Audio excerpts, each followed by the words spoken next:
오늘 기분이 좀 달라요. 뭐가 다르냐면 우리 한 목사님 정말 40년 만에 만났는데 신학교 다닐 때 기억이 납니다. 근데 지금 저는 강릉의 시골 아파트에서 방 하나를 방송실로 꾸며서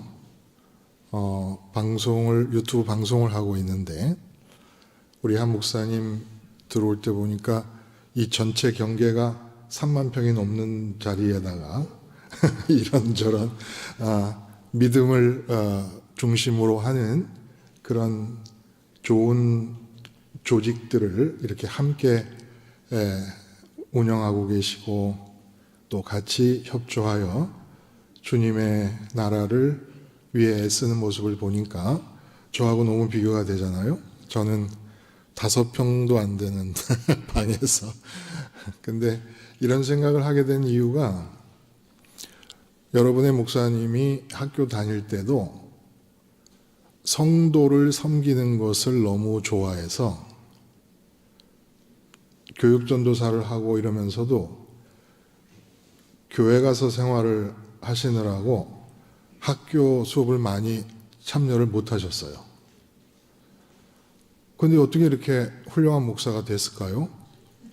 시험 때만 되면 저를 불러내서, 형, 빨리 노트 줘.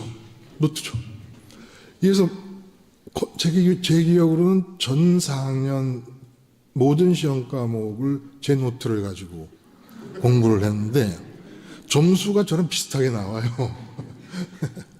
그러니까 여러분의 목사님은 장로의 신학대학 교수님이 키운 학생이 아닙니다. 제가 키웠습니다.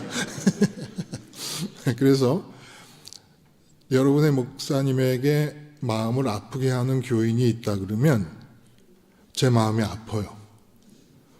저 목사님은 그냥 동기 목사가 아니라 제가 키운 목사이기 때문에 그 키운 목사를 아프게 하는 교인이 있다는 소식을 제가 듣는다. 제 자식을 아프게 하는 사람한테 갖는 마음과 똑같은 마음을 가질 것 같아요. 근데 이렇게 빛이 나는 성도님들을 모시고 이런 넓은 대지에서 훌륭하게 목회를 하는 모습을 보니까 속으로 저기 앉아있는데, 내가 키웠는데 하는 생각이 드는 거예요. 감사합니다. 또 별것 아닌 사람을, 강릉 시골에 파묻혀 사는 사람을 이렇게 끄집어내서 이 귀한 자리로 불러주신 여러분에게도 진심으로 감사를 드립니다. 오늘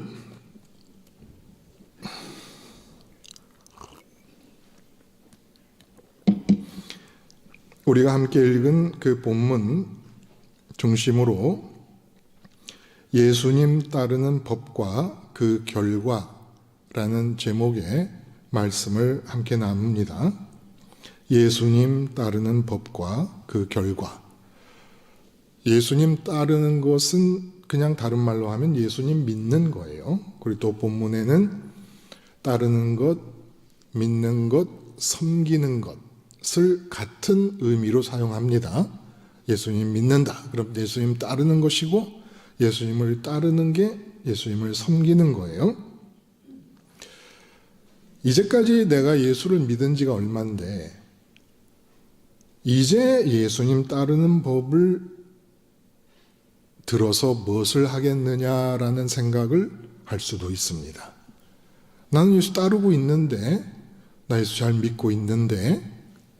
제가 영락교에 있을 때 한경직 목사님의 글을 읽으면서 그 에피소드 중에 하나를 기억합니다. 몸이 불편하셔서 병원에 계실 때, 90살이 훨씬 넘으셨을 때였죠. 교계의 증경 총회장님들이 병문안을 오셨다가 이제 가시게 됐어요. 떠나시는 순간이 되자 증경 총회장님 중에 제일 형님뻘인, 아마 한 6, 7세 이상 되셨겠죠. 형님뻘인 목사님이 한 목사님한테 목사님 이제 우리 저희 가야 되는데 좋은 말씀 해주시죠. 그러니까 목사님이 아예 무슨 증경총회장님들한테 제가 무슨 좋은 말을 할 게 있겠습니까? 아이 그러지 마시고 언제 또 다시 찾아뵐지도 모르는데 말씀 한마디 해주세요. 그러니까 한 목사님이 목사님들 예수 잘 믿으세요.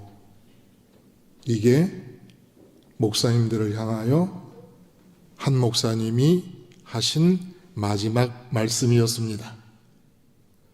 그 말씀을 듣고 제가 좀 충격적인 거예요. 평생을 교계를 위해 헌신하다가 총회장까지 하신 분들이 병문단을 오셨는데 그분들에게 한 목사님 생애의 마지막 유언처럼 하셔야 할 말씀 한마디가 목사님들 예수 잘 믿으세요. 그러면 목사님이 97세, 8세가 되셔서 마지막 생애 기간 동안에 갖고 계셨던 관심이 내가 예수를 잘 믿었는가를 돌아보던 것이었음을 알 수 있단 말이에요. 그러면 한 목사님도 혹시 대한민국의 개신교를 대표하던 목사님께서 예수를 잘못 믿었다는 생각을 혹시 하신 것일까? 온전하게 100점이라는 점수가 잘 믿는 믿음이라면 혹시 한 목사님 생각에 당신은 70점이나 60점쯤 예수를 믿는 거라고 이제야 깨닫고 계시다가 그것이 가장 큰 관심거리가 되시니까 마지막 유언처럼 증경총회장 목사님들에게 말씀을 하시는데 예수를 잘 믿으세요라고 말씀을 하셨을까? 한편으로는 위안이 되는 거예요. 아, 나도 70이 훨씬 넘어서라도 내가 70년까지 저는 그냥 장로교 통합 측에서 태어났습니다.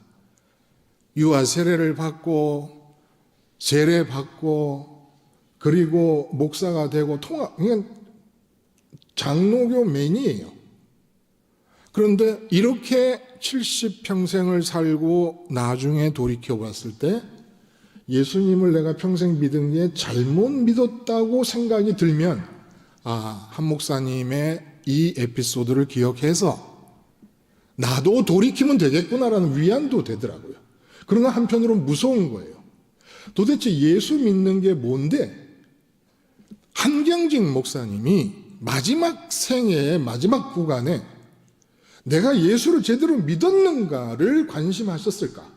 그리고 다른 증경 총회장을 하던 목사님들이 우르르 몰려오셨는데 그분들에게 예수 잘 믿으라는 말씀을 마지막 유언으로 해주셨을까?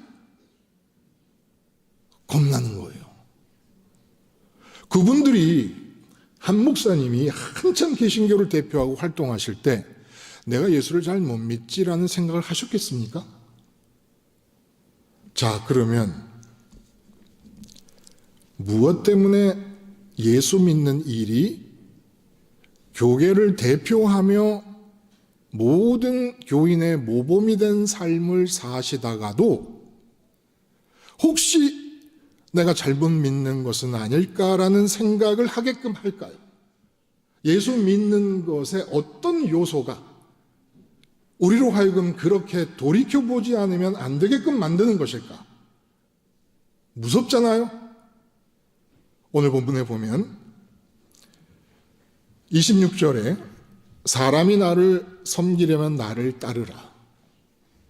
나 있는 곳에 나를 섬기는 자도 거기 있으리니 사람이 나를 섬기면 내 아버지께서 그를 귀히 여기시리라.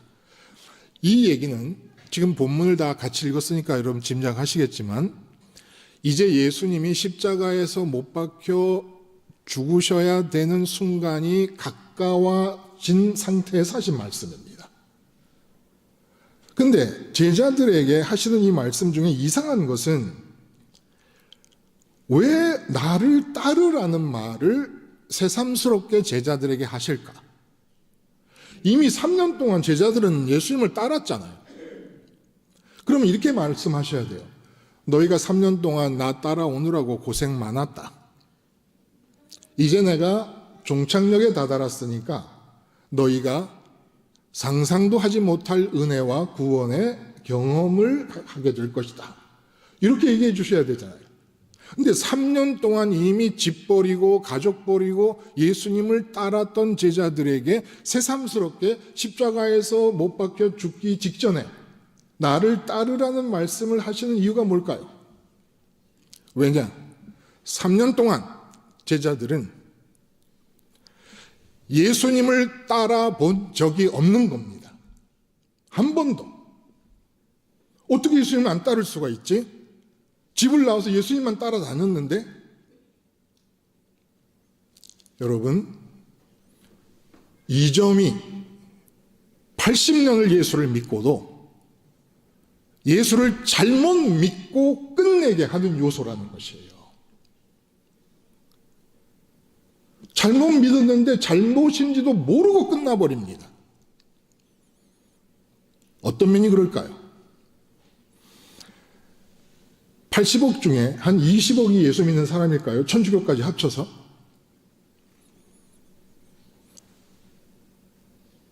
열 손가락 안에 들 수 있을까? 100손가락 안에 들 수 있을까?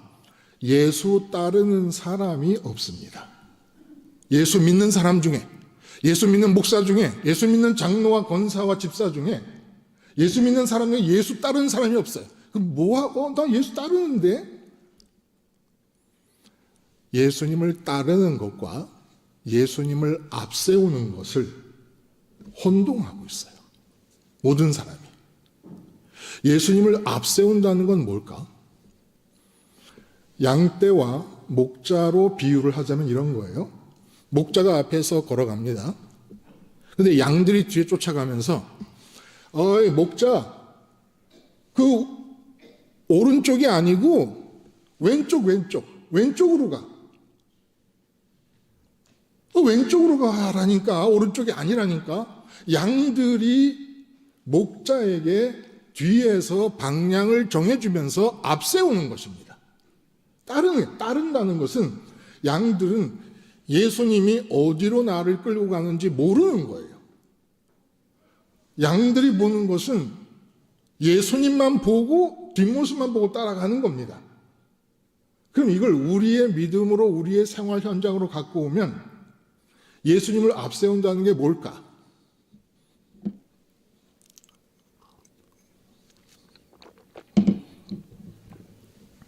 만약에 내가 지금 사업을 하는데 사업에 문제가 생겼습니다. 일주일 안에 돈 1억을 해결 못하면 부도가 나게 생겼어요. 그래서 그 부도 날 염려에 내 마음이 가득히 사로잡혀 있습니다. 그래서 어디서든지 1억이 생기기를 간절히 원해요.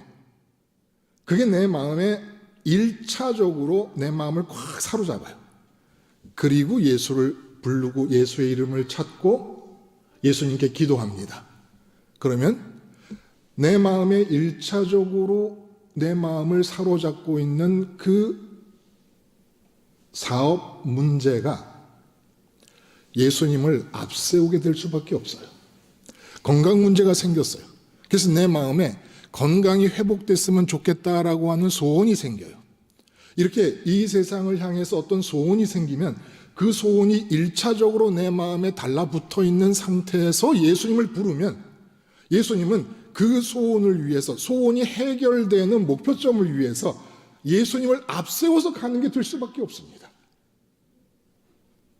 그런데 이 세상에서 이렇게 살고 있으면서 예수님 믿지 않는 사람이 몇 사람 됩니까? 집에서 자식이 문제면 자식 문제가 해결됐으면 좋겠다라는 마음을 가져요. 우리는 통합측 교단은 순복음교회처럼 노골적으로 이 세상에 대한 소원을 드러내서 강렬하게 간구하지 않아요. 점잖습니다.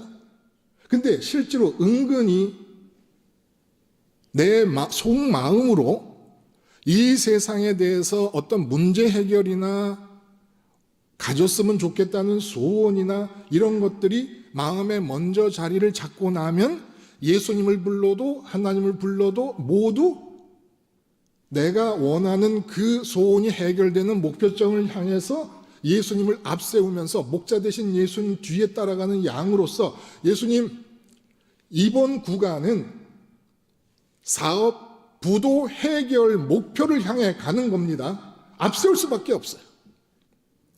내가 그렇게 노골적으로 기도를 하든 안 하든 마음 안에서는 예수님이 앞서는 거예요. 그래서 제자들이 3년 동안 뭐 했습니까? 예수님의 능력을 발견합니다. 능력을 발견한 뒤에 이 능력이면 나라의 독립을 얻고 내가 장관 자리 하나씩 차지할 수 있겠다. 그래서 내 마음에 이 세상에서 장관되고 잘나가고 성공하고 출세하겠다는 마음이 먼저 자리를 잡습니다. 그리고 예수님을 자기들이 생각하는 그 목표점을 향하여 앞세운 것입니다. 예수님 아신 거예요. 한 명도 3년 동안 예수님을 따라온 사람이 없습니다. 자, 그러면 제자들로서는 이해를 할 수 없는 게 이 말씀이 무슨 뜻인지 알 수 없었던 것이 이 시점에는 당신이 십자가에서 못 박혀 죽는다는 말씀을 아무리 하셔도 그 말씀이 들어오지를 않았고, 왜냐하면 이 세상에서 원하는 소원을 이루어야 됐기 때문에 십자가라는 것은 세상이 끝나는 자리예요. 세상의 삶이 끝나는 자리인데 세상 삶이 끝나는 지점을 자꾸 얘기하면서 따라오라고 하니까, 아니 세상 끝나는 십자가 자리를 어떻게 따라가냐, 따라간다는 건 세상 안에서 따라갈 수 있어야 되는 것이지, 이런 생각을 할 수밖에 없는 거예요. 십자가 얘기가 죽으실 거라는 걸 예고하는 것을 알아들었다 하더라도.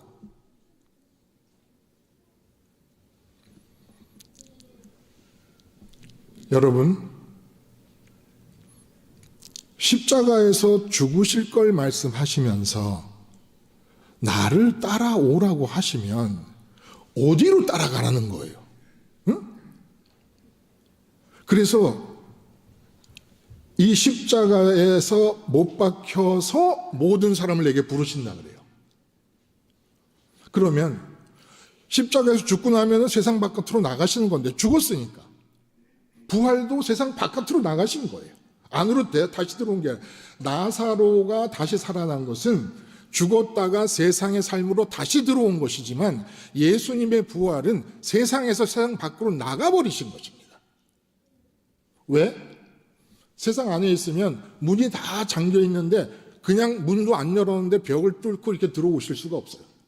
시간과 공간 바깥에 계신다는 거예요. 눈에 보이지만. 그러면 어디로 따라갈 거예요? 3년 동안 제자들은 예수를 따른 것도 아니고 믿은 것도 아니었습니다. 세상 안에서 내가 소원을 먼저 가지고 예수님을 앞세워 갖고는 따를 수도 믿을 수도 없습니다. 그러면 이제 어떻게 갈 거예요? 세상 끝이는 십자가가 예수님을 따르기 위한 시작점이 되는 겁니다. 이 십자가가 시작점이면 어디로 따라가야죠? 사람들이 흔히 생각하듯이 십자가를 지고 고된 삶을 사는 게 십자가를 따르는 게 아니에요. 남편이 너무 마음에 안 들어. 시집 가서 한 달 만에 남편이 마음에 안 드는 걸 알고 30년, 40년을 남편을 마음에 안 든 채로 사는 것, 이런 거 십자가 따라가는 게 아니에요. 왜 예수님이 십자가에서 죽으면서 사람들을 부르고 나를 따라오라 그러셨을까? 지구 바깥으로 따라가는 것입니다. 우리 마음이 죽고 부활하시고 승천하셔서 하나님 우편까지 가시잖아요. 죽으시고 부활하시고 승천하시고 하나님 우편까지 가시잖아요. 그래서 예수님이 뭐라 그래요? 나를 섬기고 따르는 자는 나 있는 곳에 같이 있을 것이다. 우리 마음이 십자가에서 출발점으로 삼아서 부활하고 승천하신 예수님을 따라 하늘까지 마음이 날마다 따라가는 그것이 예수를 따르는 것이다 라는 것입니다. 날마다. 그래서 예수님이 뭐라 그래요? 자기 생명을 사랑하는 자는 잃을 것이고 이 세상에서 자기 생명을 미워하는 자는 영생하도록 얻을 것이다. 여기서 자기 생명이라는 말은 프시케라고 하는 말인데 보통 영혼이라고 번역이 되기도 해요. 근데 이 말은 무슨 얘기냐면 쉽게 말하면 육체를 잊고 살아있음, 육체를 잊고 살아있으니까 세상의 삶이에요. 이 세상에서의 생명을 사랑하는 자, 미워하는 자, 이 세상에서의 생명을 사랑한다는 것은 내가 육체를 잊고 세상 안에 살아있음을 좋아하는 자는 나를 따를 수 없다는 것입니다. 육체를 잊고 살아있음을 좋아한다는 게 뭐예요? 아내 있고 남편 있고 자식들 있고 자식들이 잘 되면 좋겠고 내 몸이 건강하게 오래 살면 좋겠고 하는 사업이 잘 됐으면 좋겠고 나라가 평안했으면 좋겠고 이런 것에 대한 소원을 가지고 사는 게 육체를 입은 상태로 살고 있음을 좋아하는 거예요. 근데 그렇게 해서는 예수님을 따라갈 수 없다는 겁니다. 예수님 말씀은 육체를 입고 이 세상을 사는 것을 미워해야 된다는 것이에요. 육체가 당장 죽는다는 얘기가 아니라 육체를 입고 내 마음이 이 세상에서 사는 것을 마음이 싫어해야 예수님을 믿을 수가 있다는 거예요. 근데 목사님들, 저도 목사고 다 목사지만 목회를 시작하면 목회가 잘 됐으면 좋겠다라는 소원을 마음에 갖게 돼요. 그러면 목사님도 목회를 하는 동안에조차도 육체를 잊고 이 세상에 살아있음을 좋아하고 사랑하는 게 돼버려요. 그러면 목사님인데 예수 못 따라간다는 겁니다. 예수를 따라간다는 것은 출발점이 십자가 죽음이에요. 그래서 부활과 승천과 하나님 우편까지 마음이 따라가는 거예요. 마음이 따라가는 거. 그러니까 이 세상이 마음이 좋아서 계속 육체에 붙어가지고 있으면 못해요. 그래서 뭐라고 말씀하시냐면 골로새서 2장 같은 데 보면 또 그리스도 안에서 너희가 손으로 하지 아니한 할례를 받았으니 곧 육의 몸을 벗는 것이요 그리스도의 할례. 내 마음에서 할례를 해서 어린 아기의 표피를 잘라서 버리듯이 마음과 육체가 유착이 되어 있는데 마음에서 육체를 잘라버리고 마음은 십자가에서 십자가의 죽음으로 육체를 잘라버린 뒤에 부활하신 예수님과 함께 승천의 과정을 거쳐 하늘로 올라가라는 거예요. 언제? 지금. 날마다. 모든 삶의 현장에서 마음이 하늘로 올라가라는 거예요. 이렇게 얘기하니까 도대체 몸은 여기 있는데 마음이 하늘로 가라는 게 무슨 말이냐? 여러분 마음이 뭔지 아십니까? 내 몸은 여기 있어요. 근데 미국에 유학 간 아들이 하버드 대학을 수석 졸업하게 생겼다는 소식을 들어요. 그래서 지금 이 한국에 있는 내 몸은 눈도 많이 오고 미끄럽고 또 아빠 하는 사업도 안 되고 좋은 일이 하나도 없어. 그러니까 마음이 기쁨이 하나도 없어. 근데 미국에 유학 간 하버드 대학생인 아들이 수석 졸업을 한다니까 여기 몸이 있는데도 내 마음이 기뻐. 왜 그런 줄 아십니까? 마음이 태평양을 건너 미국에 있는 아들에게 갔기 때문에 그곳에서 발생하는 그 기쁨을 마음이 그대로 흡수하는 것입니다. 그래서 몸은 이곳에 있고 내 몸을 둘러싸고 있는 환경은 좋은 게 아무것도 없어도 마음이 미국의 그 아들에게 수석 졸업하는 아들에게 가 있으면 아들에게서 발생하는 기쁨이 그대로 마음에 전달이 되는 거예요. 무슨 일이 있어도 육체가 있는 곳에 마음이 항상 같이 있는 게 아니기 때문에 사도 바울이 뭐라 그러냐? 너희 육체로부터 마음을 잘라내라. 이게 십자가에서 죽은 예수님과 함께 내가 예수님과 함께 죽었습니다 라고 고백하잖아요. 예수님과 함께 내가 죽었습니다 라고 고백하는 게 내 마음에서 육체를 잘라내는 것이라는 거예요. 왜? 왜 잘라내야 돼? 예수님을 따라가야 되니까. 예수님을 따라가려면 육체와 마음이 붙은 상태에서 육체로 만날 수 있는 기쁨을 추구하고 기쁨을 만족을 원하면서 사는 동안에는 십자가에서 지구 바깥으로 나 있는 부활과 승천과 우편까지 보좌 우편까지 가는 그 길을 따라갈 수가 없어요. 그래서 3년 동안 제자들이 그렇게 열심히 따라다녔지만 아무도 예수를 따른 게 아니었고 예수님을 앞세웠던 거예요. 앞세웠던 거. 그래서 양떼가 뒤에서 목자를 향하여 에이 목자, 요번에는 사업, 에이 목자, 요번에는 건강. 그게 다른 교단처럼 우리가 막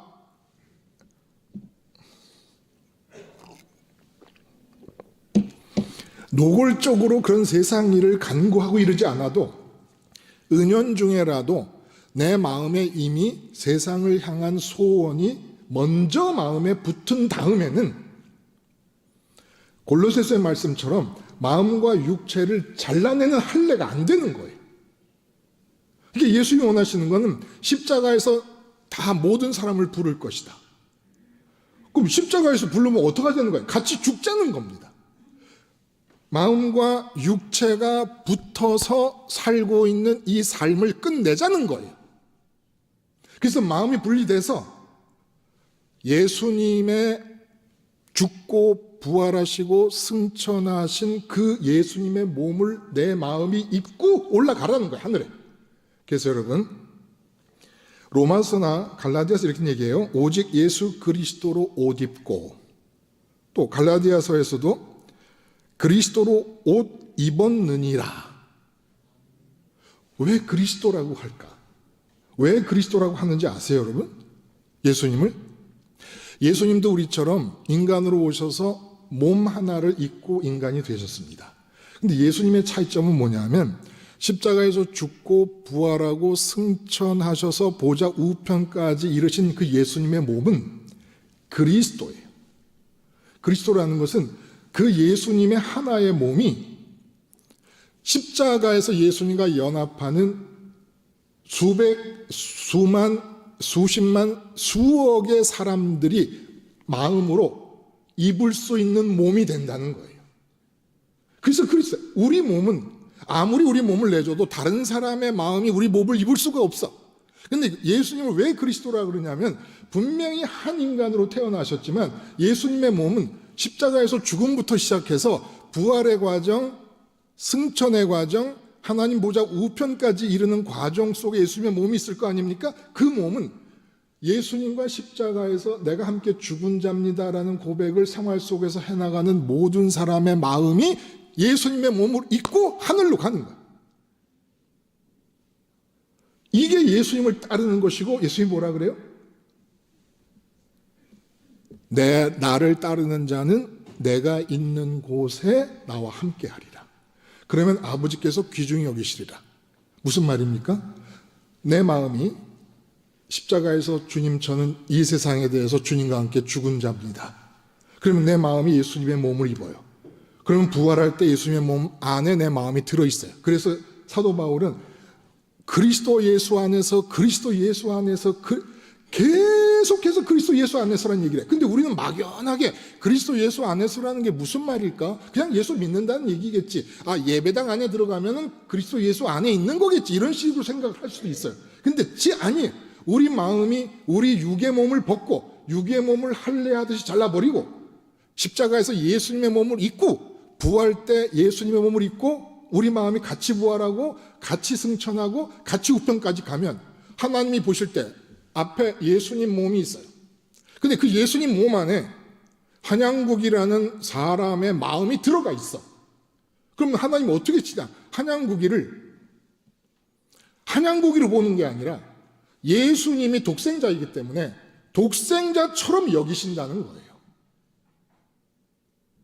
그래서 하나님께서 나를 아들로 삼으신다는 이 말씀은 십자가에서 함께 죽어서 내 마음이 예수님의 몸을 입고 하늘로 따라 올라가서 예수님이 우편에 계실 때 그 예수님 몸 안에 내 마음이 들어있으면 하나님이 보시고 대승철이 마음, 한양국이 마음, 여기 김장로님 마음, 박장로님 마음 다 들어가 있구나. 그럼 넌 내 외아들과 같은 취급을 받게 될 것이다. 이게 하나님께서 소중히 여기신다는 거예요. 예수님의 몸은 하나지만 그리스도로서의 몸이기 때문에 80억 인구가 전부 각자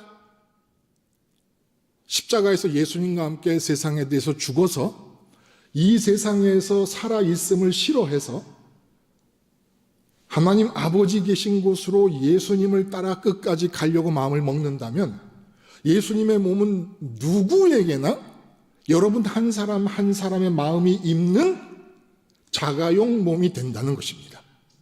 이 자가용 몸을 입고서만이 예수님 계신 하늘까지, 하나님 우편까지 따라갈 수가 있는 거예요. 그래서 여러분, 앞에 밀알에 관한 얘기는, 한 알의 밀이 땅에 떨어져 죽지 아니하면 한 알 그대로 있고 죽으면 많은 열매를 맺느니라. 이게 무슨 말일까요? 우린 이 규절을 잘못 생각하면 한 사람이 희생하면 여러 사람이 덕을 본다 이렇게 생각할 수 있어요. 그 말씀이 아니에요. 예수님이 육체를 입고 있는 한 인간의 모습인 것은 우리랑 똑같잖아요. 근데 예수님의 마음은 이 땅의 인간으로 사시는 동안에 마음이 어디가 있습니까? 하늘에 계신 아버지께 가 있습니다. 우리는 마음이 육체에 붙어가지고 이 땅에서 뒹굴면서 다녀요. 예수님이 바리새인들을 향하여 독사의 새끼들이라 그래요. 왜 독사의 새끼들이라 그랬을까? 바리새인들이 입으로는 하나님 얘기를 하는데 마음이 좋아하고 마음에서 갖는 소원은 전부 땅에 있는 것들이야. 근데 뱀이 어떻게 하고 다녀요? 땅을 기어다녀.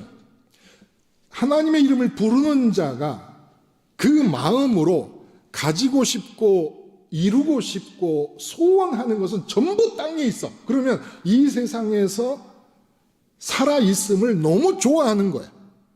그러니까 마음의 배를 땅에 붙이고 땅의 것만 좋아서 먹고 싶어 하면 그게 뭡니까? 독사의 새끼들이라는 거예요. 하나님의 이름을 불러도, 저 같은 목사도 내가 마음에서 진심으로 가졌으면 좋겠고 이루어졌으면 좋겠고 하는 소원이 땅에 있는 것이면 저도 독사의 새끼처럼 마음의 배를 땅에 붙이고 땅에 있는 것만 원하는, 그래서 절대로 마음이 세상을 떠나서 하나님 아버지 계시는 곳으로 가 있으려고 하질 않습니다. 근데 예수님은 몸을 입고 겉으로 보기에 우리와 똑같은 인간으로 사셨지만 항상 마음이 하늘에 계세요. 마음이 육체와 붙어 있지 않고 예수님의 마음과 몸은 칼로 자르듯이 째져서 마음은 하늘에 아버지께 가 있고 육신은 육신대로 땅에서 따로 살았단 말이에요. 그러니까 이제 내가 십자가에서 죽어서 한 알의 밀이 땅에 묻혀서 죽으면 어떤 일이 벌어지느냐?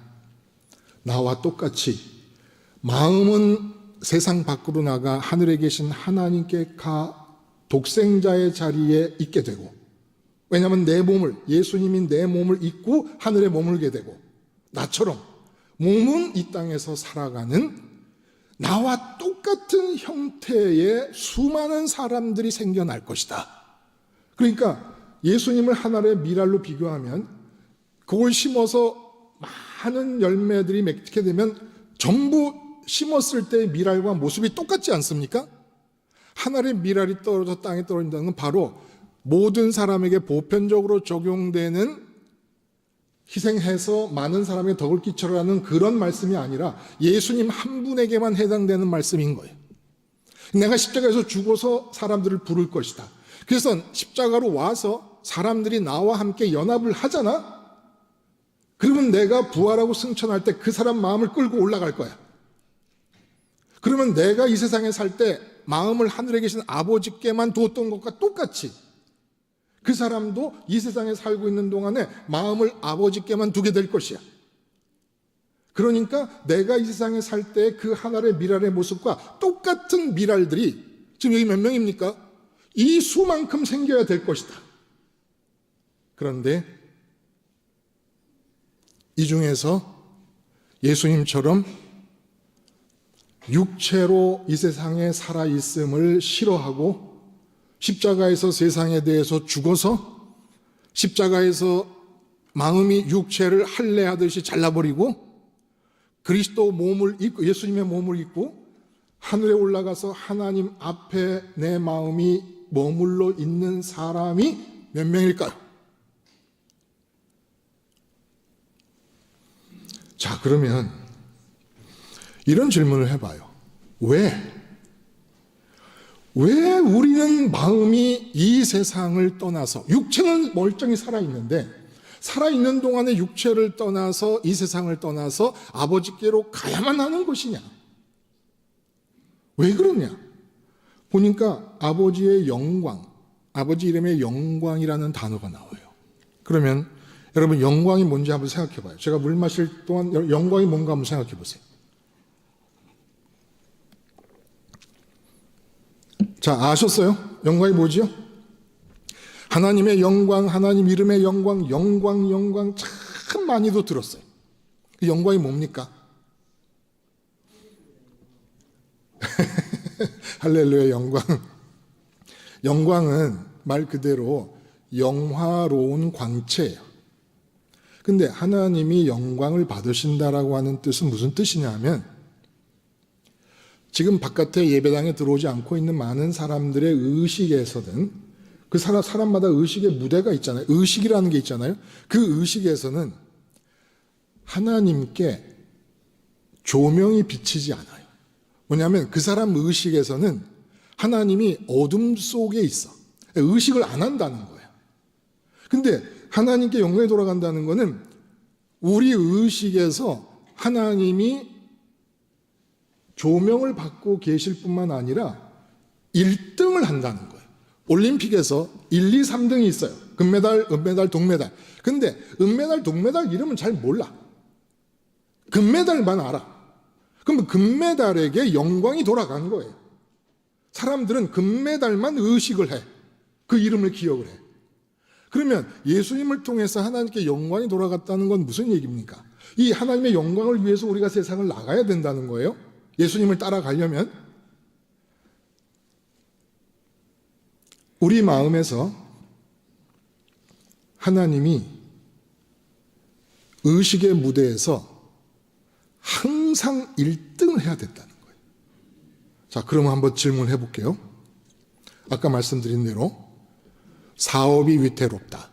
그럼 마음이 사업에 확 사로잡혀요. 그럼 우리 의식에서 지금 내 마음 속에서 첫 번째로 보이는 것이 무엇입니까? 사업이에요. 하나님은 2등으로 밀려나.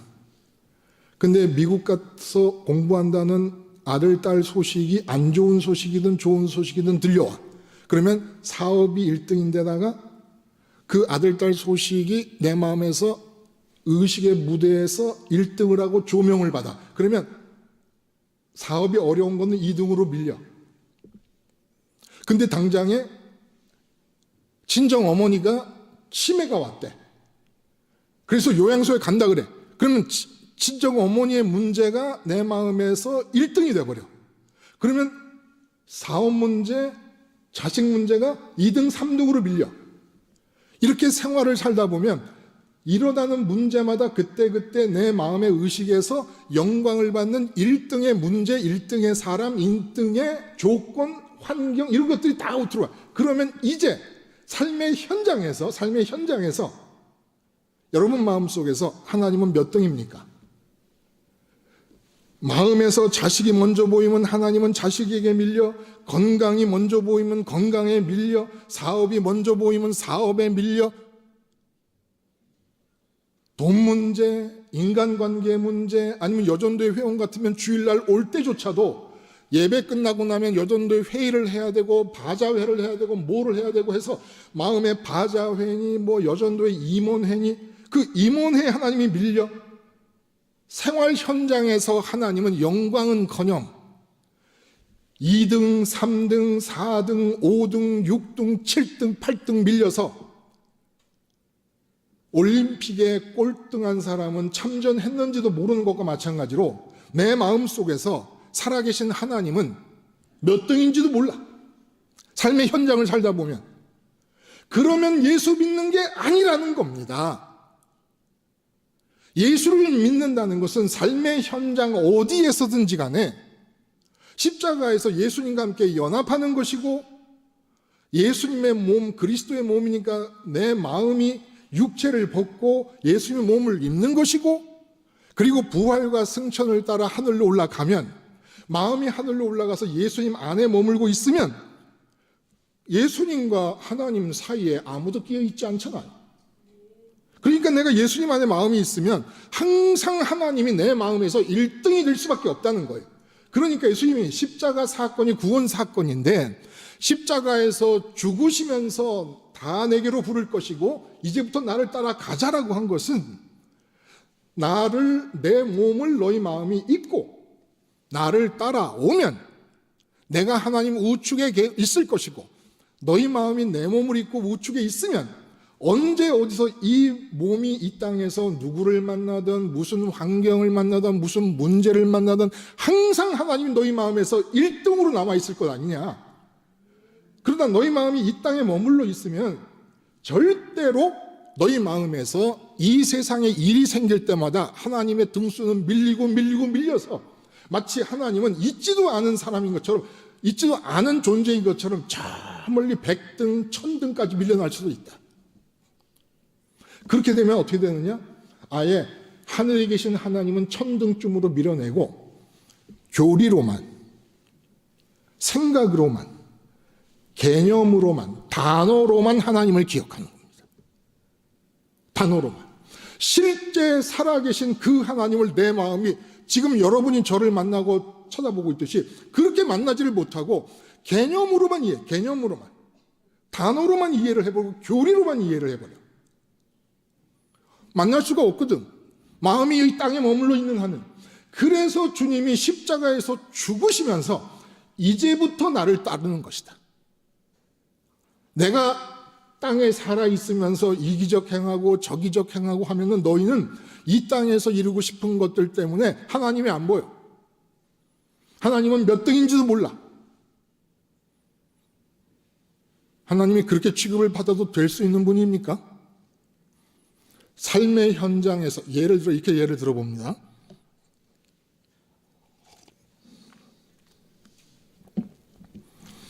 알러지가 있어서 알러지약을 먹으니까 입이 이렇게 말라요. 아유. 그 입을 가지고 말씀을 전하려니까 이렇게 입이 들어요. 예를 한번 들어볼게요. 예수님과 제자들이 배를 타고 갈릴리 바다를 건너가다 풍랑을 만나잖아요.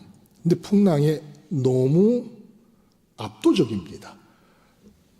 바닷가에서, 갈릴리 해변가에서 잔뼈가 굵은 어부들인 제자들로서는 어떻게 해보려고 하다가 도저히 이 정도 풍랑은, 이렇게 압도적인 풍랑은 자기들의 힘으로 어떻게 헤쳐나갈 수가 없는 상태가 되어버립니다. 근데 예수님은 잠을 주무십니다. 저는 성경 전체에서 가장 아름다운 기적이 그 풍랑 속에서 깊은 잠에 빠져드신 예수님의 모습이라고 생각해요. 제자들은 난리가 났습니다. 안 그렇겠어요? 우리가 이해할 때 당연하죠. 죽겠다고 아우성이에요. 그러면 예수님과 제자들의 차이는 뭘까요? 공통점은 하나님, 하늘에 계신 그 여호와 하나님을 자기들의 하나님으로 믿고 있다는 공통점이 있습니다. 예수님과 제자들이. 이름을 알아요. 근데 이름이 영광되게 하옵소서라는 뜻처럼 예수님은 마음이 아버지를 직면해서 예수님의 의식 속에서는 하나님이 1등입니다. 그리고 그 1등인 하나님의 크기는 우주 만물을 지으신 분이기 때문에 어떤 풍랑이 일어도 풍랑의 크기는 하나님의 크기에 비하면, 예수님 의식 속에서 1등을 하고 계시는 하나님의 크기에 비하면 너무너무 작은 것이에요. 그러니까 예수님 마음에 하나님의 크기를 느끼며 하나님이 1등 돼서 보이고 있는 상태에서는 그 비교해 볼 때 이 풍랑은 너무너무 작은 것이기 때문에 마음에 걸림이 되지를 않아요. 그런데 제자들은 거꾸로 마음이 육체와 붙어서 살고 있으니까 그 마음이 풍랑이 일면 마음에서 풍랑이 의식의 무대에서 1등을 해버려요. 풍랑이 영광을 받아버려요. 풍랑이 영광을 받아버리니까 1등으로 상대하고 있는 풍랑이 자기들을 죽일 것 같으니까 얼마나 두렵겠습니까? 여러분,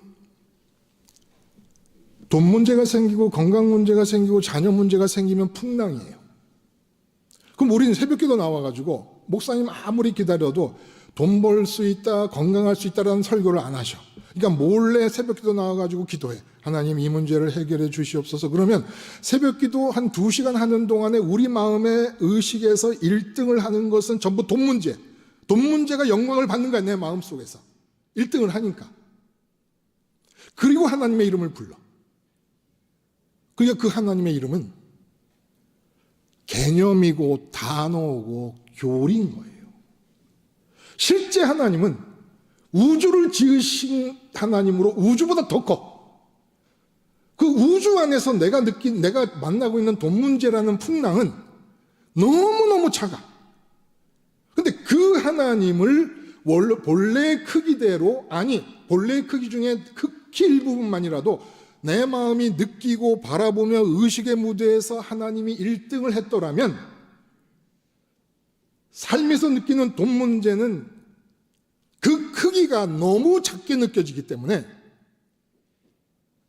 그 문제에 매달릴 수가 없게 돼버려요. 그 예수님이 뭐라 그래요?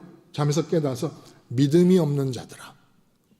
그리고 그 믿음이 없는 자들이라는 말씀과 연관지어서 우리가 기억할 수 있는 말씀은 겨자씨만큼이라도 믿음이 있었다면 산더러 명하여 바다에 빠지라 하여도 그대로 됐을 것이다. 아, 겨자씨만한 믿음이 뭘까? 그냥 작은 믿음이겠지.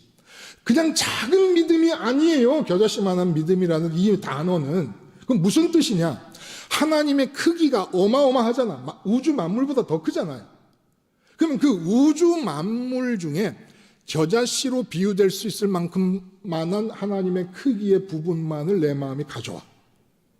내 마음에선 하나님의 크기를 그만큼밖에 못 가져왔고 그만큼만 조명을 받고 있고 내 마음이 1등으로 내 마음에서 1등한 분이 하나님이야.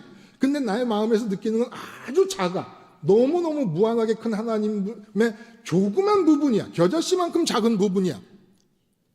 그래도 산 같은 문제가 있잖아요. 산처럼 요동시키고 없애버릴 수 없다고 느껴지는 문제가 있잖아요. 그 문제를 없앨 수 있다는 거예요. 하나님의 무한한 크기 중에 겨자씨만큼만의 크기를 내가 있다고 하나님이 계심을 느끼고 내 마음속에서 하나님이 조명을 받으면 그 하나님 크기의 겨자씨만한 부분만이라도 있으면 이 세상에서 산 같은 문제도 겨자씨의 100만 분의 1밖에 안 되는 문제들이기 때문에 내 마음에서 문제로 여겨지지를 않아서 없어진다.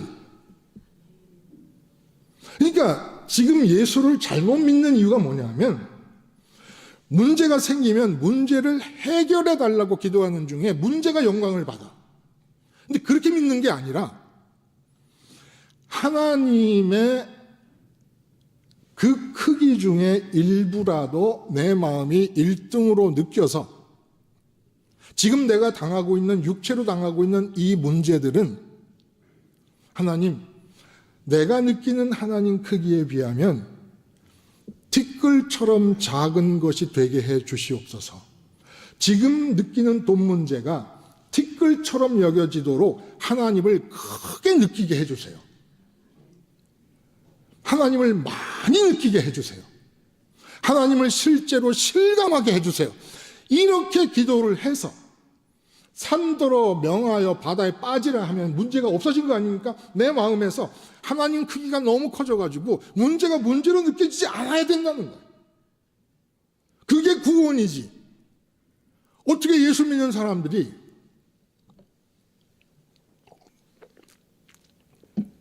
문제를 마음속에 붙잡고 하루고 일주일이고 1년이고 그 문제가 해결되도록 1년 내내 그 문제가 1등하는 동안에 하나님은 3등인지 4등인지 5등인지 6등인지 알 수가 없다는 거예요. 그러니까 예수님이 풍랑 만난 배에서 이랬던 것처럼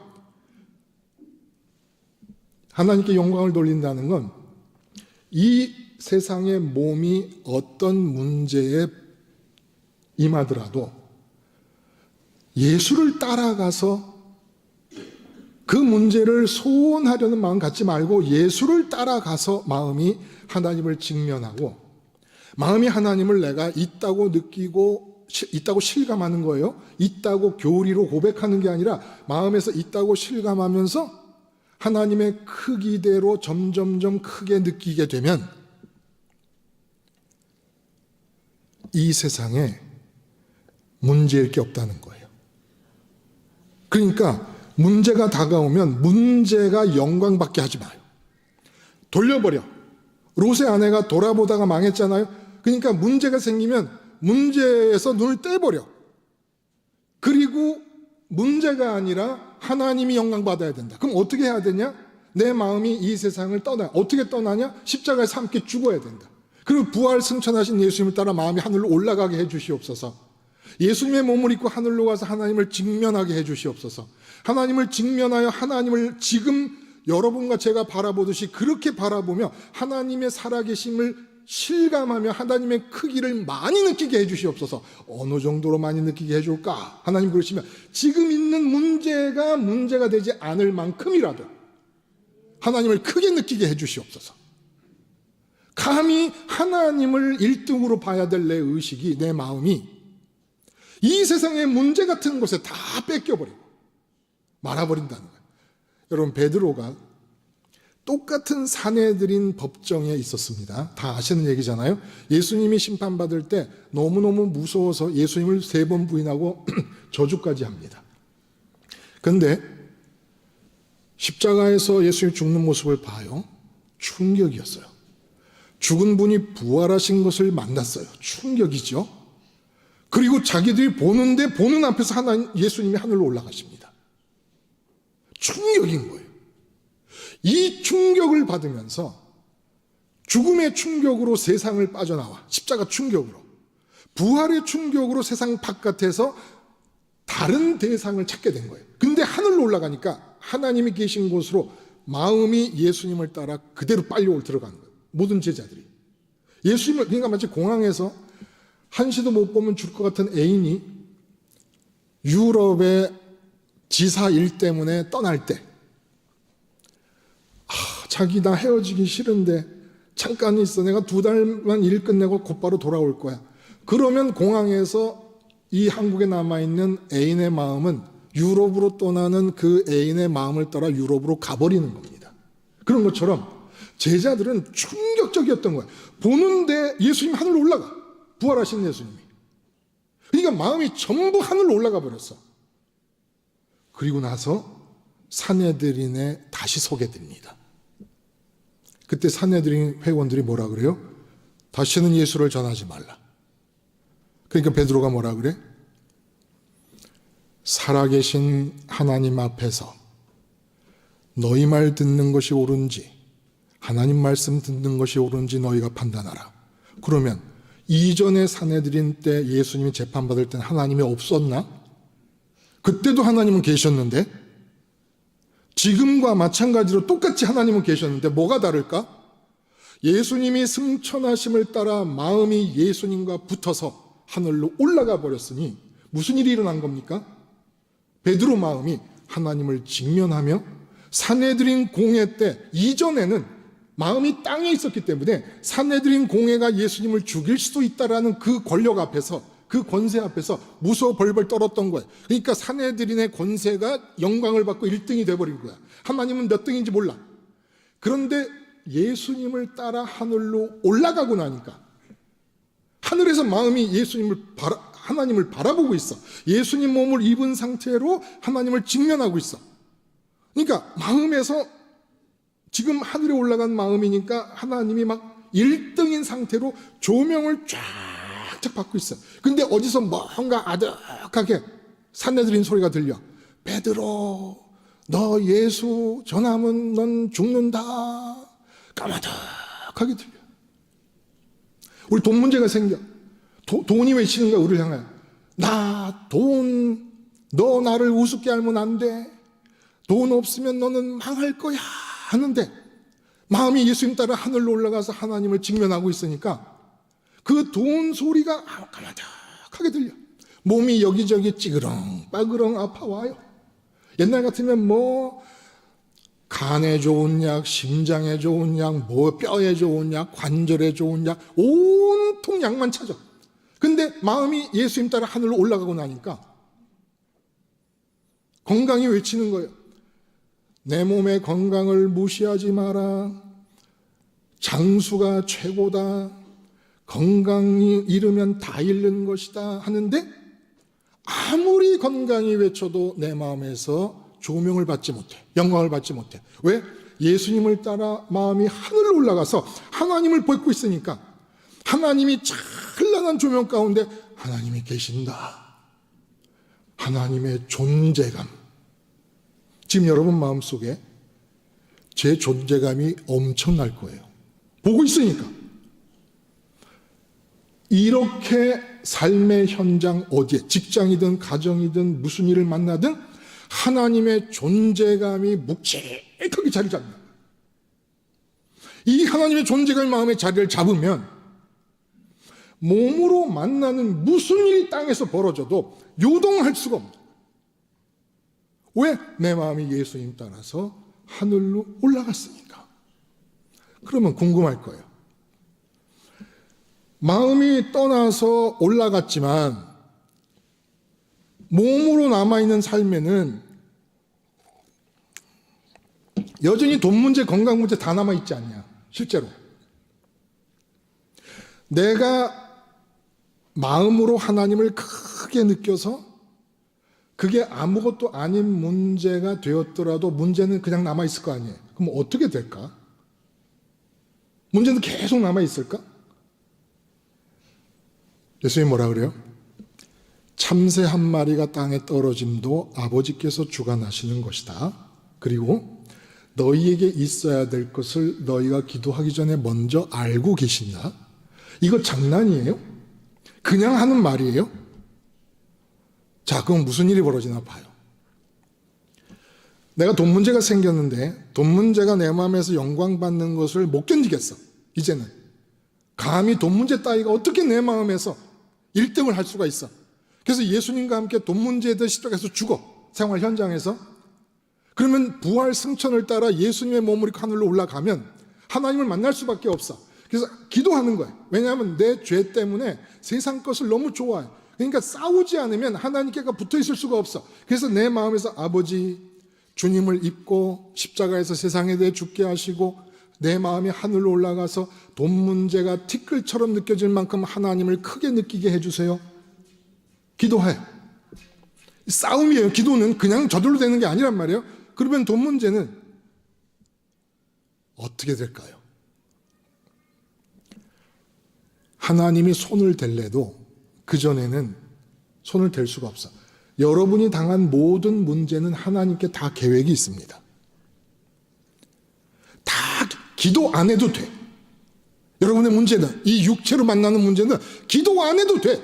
오직 우리의 기도는 예수님 따라 하늘로 올라가서 하나님이 내 마음에서 1등 되게 해주시고 크게 느껴지게 해주세요 하면 돼. 그럼 이 세상 문제는 하나님이 다 알아서 하시는데 하나님이 다 알아서 하신 것 같은 느낌이 좀 적거나 없다. 왜 그럴까요? 하늘에서 이 세상을 보고 계시는 하나님에게는 우리와 문제를 느끼는 크기가 달라.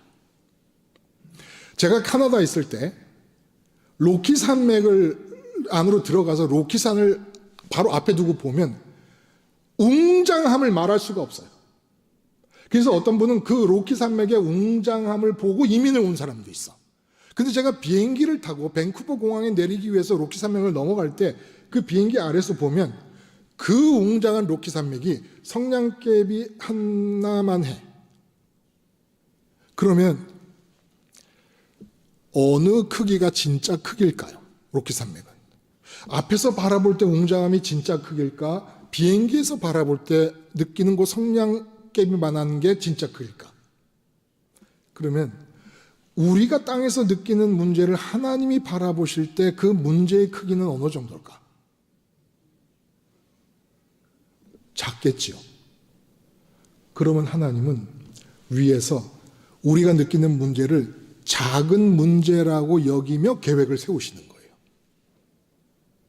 근데 우리는 그 문제를 마음이 땅에 있으면 큰 문제로 붙잡아 버려. 그러니까 하나님이 작은 문제로 여겨서 계획을 다 세워 놓으셨지만 우리가 크게 이거 마음을 붙잡아 버리니까 그 문제를 해결하실 수가 없어. 우리가 방해가 돼가지고 계속 돈 문제를 바라보고 있는데 돈 문제를 바라보면 바라볼수록 점점점 커져. 마치 그 아이맥스 영화관에서 곤충의 세계를 이렇게 필름으로 돌릴 때 카페트에 있는 곤충 그 벌레 하나의 집게가 아이맥스 영화관 전체에 비치면 갈고리가 이렇게 돼 있습니다. 그럼 그 아이맥스 영화관에서 보는 그 크기대로라면 사람 한 10명쯤은 한꺼번에 갈고리를 끊어버릴 수도 있어. 실제로는 카페트 속에서 보이지도 않아. 이 세상 문제는 내가 마음에 두고 보면 볼수록 점점 커지는 거예요. 그래서 카페트 속에 숨겨 있어서 보이지도 않을 문제가 내가 마음으로 보고 있고 또 보고 있다 보니까 아이맥스 영화관에서 카페트 속에 그 곤충의 갈고리만큼 커진 거야. 그래서 막 두려워 도망가요. 막 도망다녀. 근데 하나님은 위에서 보실 때 그 문제는 카페트 속에 숨어서 보이지도 않는 정도의 문제야. 하나님이 보실 때는. 그래서 그 문제에 맞게 다 계획을 세워 놓으셨어. 근데 내가 그렇게 크게 문제를 보고 도망다니고 있으니까, 그리고 내가 그 문제에 대해서 대처하고 방법을 생각하고 주여 주시옵소서, 해결해 주시옵소서 이러고 끼어안고 있으니까 하나님이 어떻게 해볼 수가 없어. 그러니까 문제가 생겼잖아요. 그러면 비행기 타듯이 예수님 몸 타고 하늘로 올라가서 보란 말이에요. 왜 그 문제를 마음이 땅에 있으면서 그렇게 보고 또 보고 하면서 큰 문제를 자꾸 확대하느냐 말이에요. 그러니까 이 하나님이 조그마한 문제로 여기시면서 해결할 걸 다 계획을 해 놓으셨는데 아무것도 못 하셔. 자, 여기까지 하면 한경림 목사님처럼 예수를 내가 잘 믿었나? 라고 돌아볼 필요 없어요. 다 그렇게 해왔어요. 저는 십자가 생활화를 외칩니다. 십자가 생활화가 뭐예요? 내 마음이 이 땅에 머물러 있으면서 내 마음에서 하나님 말고 다른 대상들이 첫 번째 의식의 대상이 되고 조명을 받는 그걸 발견할 때마다 돈 문제가 1등인 제 마음, 주님과 함께 십자가에서 죽습니다. 제 마음은 주님 부활하시고 승천하시고 우편까지 올라가신 그 길을 따라서 마음도 같이 올라가 지금 몸으로 만나는 이 문제가 티끌처럼 여겨질 수 있을 만큼 하나님을 크게 느끼게 해주세요. 그렇지 않으면 제 마음은 세상에 먹혀버리고 맙니다. 세상이 큰 것으로 느껴져 버리고 맙니다. 아버지의 십자가에서 주님과 함께 죽게 해주세요. 생활 현장에서 내 마음을 바라보며 하나님의 영광이 가려져서 하나님이 2등, 3등, 4등, 5등, 100등으로 밀려나는 이 상황을 십자가로 끝내는 거예요. 그리고 하나님을 크게 바라보면 이 세상 문제는 다 하나님 계획이 있어요. 근데 위에서 바라보실 때의 그 크기에 맞추어진 계획인 거예요. 우리가 그 문제를 크게 보면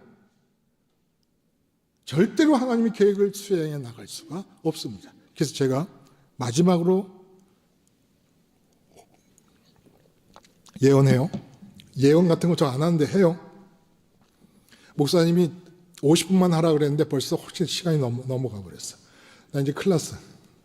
요 아바데바 끝낼게요. 삶을 열심히 살고 믿음을 대충 하잖아요. 그러면 저주와 죄가 찌든 삶을 벗어날 수가 없습니다. 믿음을 철저하게 하는 거예요. 믿음이 여러분의 진짜 직업입니다. 예수님 십자가를 붙잡고 사는 게 진짜 직업이에요. 평생 직업, 은퇴 없는 직업이야. 그래서 믿음을 철저하게 하잖아요. 삶은 완전히 공짜로 살게 됩니다. 다 하나님이 하십니다. 근데 거꾸로 살았던 거야. 삶은 철저히 해. 6일 동안. 그리고 일주일 하루나 예배드리면서 믿음은 대충 해. 대충이라는 건 이제 됐다. 예배당 등록했고 장로고 권사고 다 됐다. 전혀 안 돼. 한경재 목사님이 97세 때 목사님들 예수 잘 믿으세요. 결국 예수님의 십자가를 사도 바울은 예수님 십자가의 죽음을 짊어지고 다닌다 그랬어요. 가정에서나 직장에서나 죽음을 짊어지고 다니는 건 내 심장 옆에다가 예수님의 십자가를 꽂아놓고 내 마음이 이 땅에 머물면서 하나님 말고 다른 세상 것이 1등을 할 때마다 주님, 나 주님하고 같이 죽어요. 내 마음은 하늘로 올라가야 돼요. 이게 십자가를 지고 가는 삶이고 예수님의 죽음을 항상 지고 가는 삶이고 예수님과 함께 그리스도와 함께 십자가에서 죽었다고 고백하는 삶인 것입니다.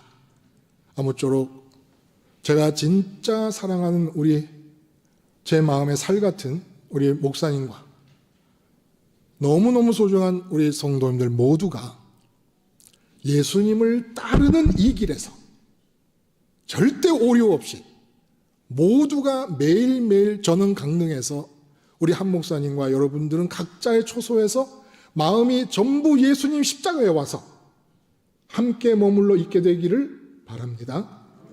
기도하시겠습니다. 하나님 아버지, 세상과 가까우면 하나님과 적이 된다고 야고보 장로님이 말씀하셨는데 세상과 가까운 바람에 하나님도 잃고 세상도 잃어버렸습니다. 주님의 십자가를 생활함으로써 하나님을 영광의 자리에 모심에 실패가 없게 하시고 세상 일은 아버지의 계획이 철저히 방해받지 않고 다 이루어져서 세상은 공짜로 살고 내 마음과 뜻과 힘은 온전히 주님 몸을 입고 하나님께만 다 쏟게 하여 주시옵소서. 예수님의 이름으로 기도드리옵나이다. 아멘. 활빈가족 소식란을 보도록 하겠습니다. 저희 교회 처음 오신 분들을 진심으로 환영합니다. 그리고 오늘은 일일 재직 수련회 겸 부흥사경회로 예배를 드렸습니다. 좀 오랜 시간이 지났지만 참 우리가 평생 듣기 참 어려운 말씀을 듣지 않았나 생각이 들고 우리 태 목사님의 말씀을 들으니까 어저께 저녁에 제 모습이 생각이 나더라고요. 6시까지 한 오후 6시까지 일일 부흥사경회 준비를 대충 마치고 이제 모든 교육자들이 돌아간 후에 저는 남아서 마음이 불안해서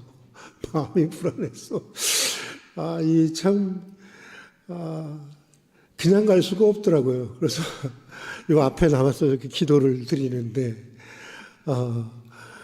정말 오늘 태 목사님 말씀대로 하나님의 존재감이 저의 가장 커야 되는데 일일 사경에 대한 걱정이 제일 큰 거예요.